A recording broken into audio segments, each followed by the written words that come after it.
The book of the week is A New Earth by Eckhart Tolle, and he's also very well known for having written The Power of Now. What can people learn from reading this book? Well, this book will actually transform the way you think, and it will transform how your mind works. Because the way it's written, it's meant to help people deal with the ego in themselves and how it makes them suffer, and also how to deal with the ego in others. How can we deal with the ego in ourselves?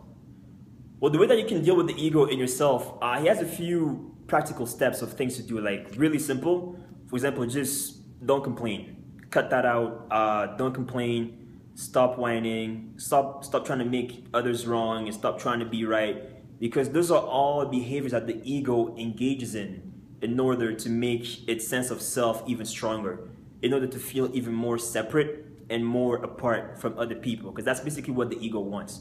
It wants to be separate, and it wants to be this different, special thing that's pretending to be you. How can we deal with the ego in others? Well, the way that you can do that, basically, when you see that behavior that seems to come from an egotistical place in others, just understand that it's nothing personal and that it's coming from their ego, right? Because when most people have that behavior, it's actually coming from a place of unconsciousness, which means that they actually don't know what they're doing.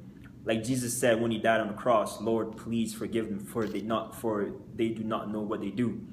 So just really understand at a deep level that it's unconscious behavior and it's really nothing personal. Okay, so readers then, so what's the main thing you think a reader,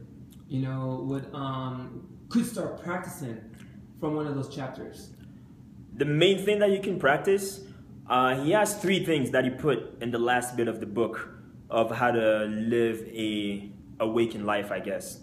The first one is putting enthusiasm into everything that you do. So, bringing energy and positivity into everything that you do. The second one is enjoyment, seeking to find joy and peace into everyday life experiences. And the last thing is acceptance, accepting the situation that you're in, whether it be good or whether it be bad. And also, one last thing too that he was saying, actually bring a sense of mindfulness into everything that you do. So all of those routines that you have, brushing your teeth and driving the car and taking the bus, instead of doing those habits unconsciously, become aware when you do it and use those habits as a cue for you to become more mindful as you're going through your day.